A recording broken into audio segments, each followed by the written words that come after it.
what was your relationship like with food and your body and your overall sort of situation before we started working together? Well, I think that by the time I got to you, I was really at my wit's end because I had been dieting for many, many, many, many years and all different types. And I was always battling. So I was battling with hunger. I was battling with cravings. I was like, should I eat? What's good? What's bad? What's naughty? What's healthy? How can I cheat the system? Like, how can I eat the maximum amount of stuff for the lowest value of whether it was points or sins or whatever diet I was doing?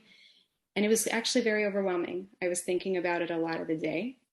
And I kind of felt like I was never winning. And that's how it felt. It felt like it was like a fight or a game. And yeah, and I really wasn't in tune with what my body needed. I just was really, really focused on the scales and losing and losing and losing. And if I didn't lose, then, I beat myself up over that. And it became really also about like, a measure of, well, this clearly must be an issue with me, meaning I clearly don't have the willpower, because if I had the willpower, then I'd be able to just approach food the way everybody I look at approaches food, just as a functional part of life. So it was like a lot of self kind of deprecation about that, and Mm. judgmental, kind of a judging feeling that I was doing to myself that I would never do to anyone else. So yeah, I kind of came to a point and I couldn't do it anymore. There was just too much anxiety wrapped up in food choices, and you need to eat, right? You can't run away from it. So I needed to just kind of take the matter in hand and figure out like how can I make this workable for the rest of my life? Yeah, yeah. So, and at the point when you reached out for help, did you have many reservations about sort of doing something completely different? So I wasn't clear that what we would do would be completely different. So I kind of entered thinking, okay, maybe I just need like some more personalized attention. So that's where I was coming from. I didn't know that what we would do would be so vastly different. But in our first session, which I think was scheduled for 90 minutes, at about 75 minutes, I think I stopped and I was like, listen, Marcel, my anxiety is really high right now because you haven't told me what I'm going to eat and not eat. And I'm like, I don't know what the rules are. And then when you said, well, there aren't going to be any rules, we're going to talk about some guidelines. We're going to talk about what your body needs. And I thought, oh my gosh, I've just signed up for this and I'm not going to be able to do this. I said to my husband, like, how am I going to do this? And he's like, listen, like you've signed up. You said you liked her. You said you like felt connected. So just try the process. And when I told you I was super anxious about it, you're like, can you trust the process? Can you give this a go? And I thought, okay, like I've tried everything else, so let me give this a go. So really, when I signed up, I didn't know that it would be vastly different. That's the honest truth. But I'm really grateful that it was, because it wasn't just the work of what I was putting into my mouth. It was the work of what thoughts are attached to all that, what values have I attached to all that. And that's really what I needed to unpack, though I didn't quite realize it when we started our journey. Yeah, and I think that is hard to get to that point. I think for many people that they realize that they almost need something different.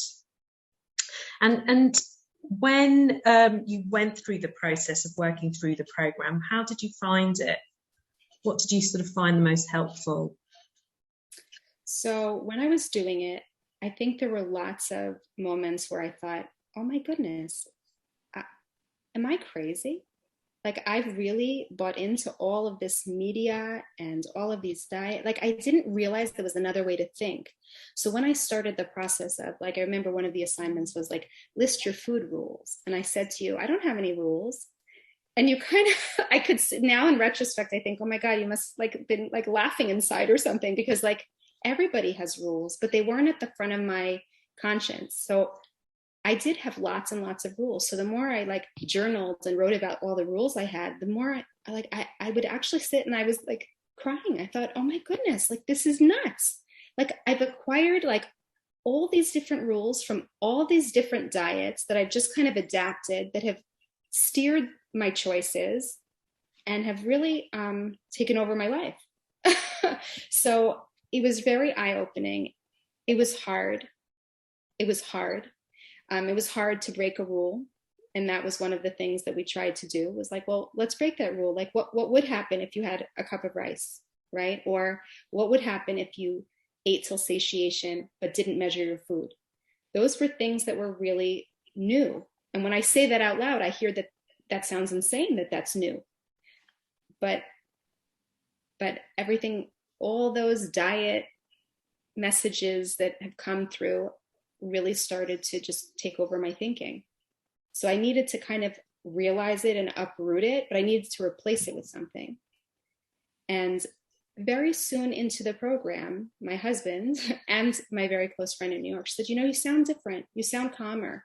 And I felt calmer. I felt like, okay, I don't have to measure everything. It doesn't have to be a precise science. Some days I'll eat more than others. Like there was a certain sense of like calm that came with not having a rigid system, but relying on my body's needs and what my body was telling me. I actually remember at one point you said to me, like, how do you know when you're hungry?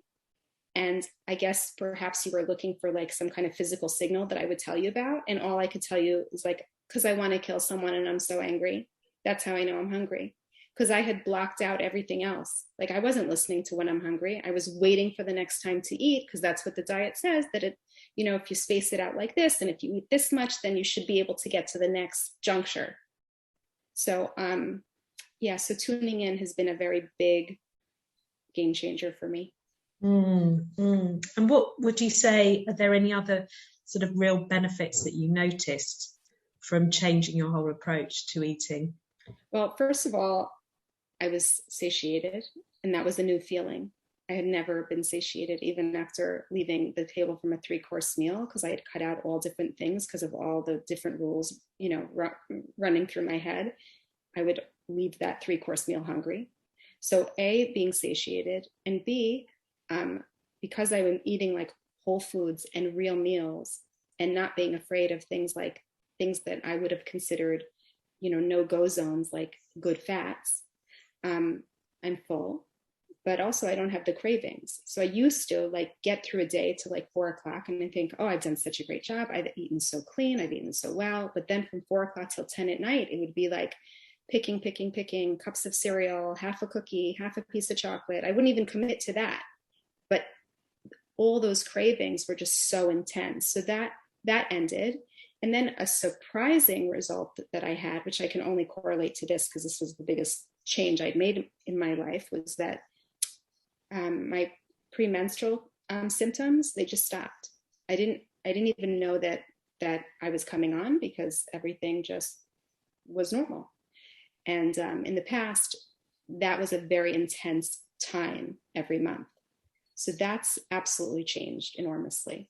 So I wasn't looking for that. I didn't know that could happen, but I can only assume that that's part of my kind of new regime of eating. Amazing. And what would you say is your biggest sort of light bulb moment? That I didn't have to live like that. That there was some level of punishment that I was inflicting on myself, and not realizing that it could feel different for me. I mean, I'd look around at other people and the way they approach food, and I'd look at that with envy, but I didn't think that was possible for me. So the fact that it was a huge, huge awakening. And the fact that I could like look at my body, my imperfectly healthy body, and say like, this is fine.